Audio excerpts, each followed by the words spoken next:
Apa itu nikah siri dan seberapa penting sih pencatatan pernikahan di Indonesia?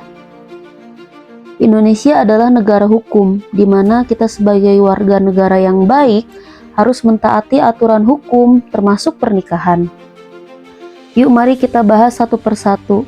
Jadi, nikah siri di sini adalah pernikahan yang dilakukan sesuai dengan syariat dan rukun agama Islam, namun tidak dicatatkan secara resmi di kantor urusan agama.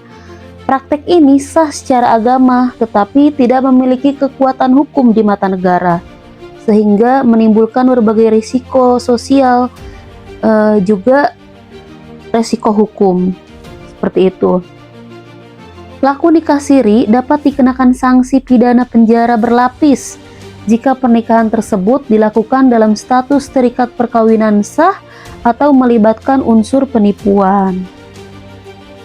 Jadi, dalam pasal 2 ayat 1 dan ayat 2 Undang-Undang Nomor 1 Tahun 1974 tentang perkawinan menyatakan bahwa perkawinan adalah sah apabila dilakukan menurut hukum agama masing-masing, dan setiap perkawinan wajib dicatat menurut perundang-undangan yang berlaku di Indonesia. Kemudian, aturan pencatatan perkawinan dalam Undang-Undang Nomor 1 Tahun 2023 tentang KUHP baru diatur secara spesifik pada bab 14 tentang tindak pidana terhadap asal-usul perkawinan, di mana KUHP baru menekankan pentingnya pencatatan untuk melindungi hak-hak hukum dalam keluarga, terutama bagi perempuan dan anak-anak. Kemudian, lalu mengapa pencatatan pernikahan menjadi wajib? Istri tidak berhak atas harta bersama gonogini maupun hak waris jika suami meninggal dunia. Terus juga kemudian, anak yang dilahirkan hanya memiliki hubungan perdata dengan ibu dan keluarga ibu, sehingga pengurusan akta kelahiran dan hak nafkah dari ayah kandung menjadi rumit di mata hukum. Terus juga kita bahas dampak yang terlihat nyata terhadap dokumen anak ya. Jadi di sini status hukum anak hasil nikah siri seringkali mengalami diskriminasi administratif, teman-teman. Tanpa adanya akta nikah orang tua, akta kelahiran anak beresiko mencantumkan klausal atau juga yang disebut anak di luar kawin.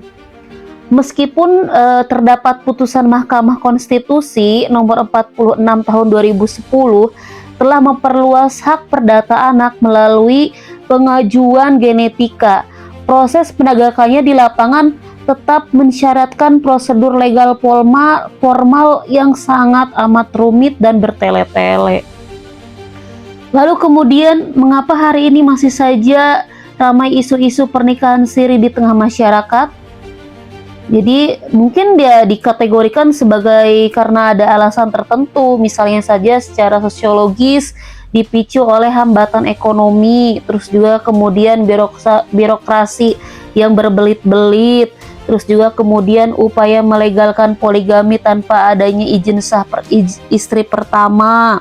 Terus juga kemudian belum tercapainya batas usia minimal perkawinan, serta minimnya kesadaran literasi administrasi hukum. Terus juga kemudian apakah ada solusi hukum untuk orang-orang yang terlanjur mempraktekkan nikah siri? Jelas ada, yakni melakukan isbat nikah di pengadilan agama, tentu dengan syarat dan ketentuan yang berlaku. Nah, kita bahas isbat nikah ya kemudian. Nah, isbat nikah di sini adalah solusi hukum mutlak bagi pasangan yang pernikahannya sah secara agama, namun tidak tercatat oleh negara, disebut nikah siri tadi. Melalui penetapan pengadilan agama, isbat nikah memberikan kepastian hukum yang mengakui status pernikahan dan melindungi hak-hak keluarga.